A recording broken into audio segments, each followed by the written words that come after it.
కొడిగల పవన్ కళ్యాణ్ అనే నేను శాసనం ద్వారా నిర్మితమైన భారత రాజ్యాంగం పట్ల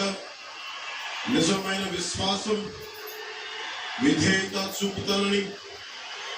భారతదేశ సార్వభౌమాధికారాన్ని సమగ్రతని కాపాడుతానని, ఆంధ్రప్రదేశ్ రాష్ట్ర మంత్రిగా నా కర్తవ్యాలను శ్రద్ధతో అంతఃకరణ శుద్ధితో నిర్వహిస్తానని, భయం గాని పక్షపాతం గాని రాగద్వేషాలు గాని లేకుండా రాజ్యాంగాన్ని శాసనాలని అనుసరించి ప్రజలందరికీ న్యాయం చేకూరుస్తానని దైవ సాక్షిగా ప్రమాణం చేస్తున్నాను. నేను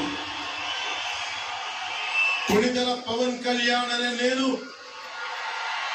ఆంధ్రప్రదేశ్ రాష్ట్ర మంత్రిగా నా పరిశీలనకు వచ్చిన లేదా నాకు తెలియవచ్చిన ఏ విషయాన్ని నా కర్తవ్యాలను సక్రమంగా నిర్వహించేందుకు అవసరమైన మేరకు తప్ప ప్రత్యక్షంగా గాని పరోక్షంగా గాని ఏ వ్యక్తికి లేదా వ్యక్తులకి తెలియపరచనని లేదా వెల్లడించనని దైవ సాక్షిగా ప్రమాణం చేస్తున్నాం.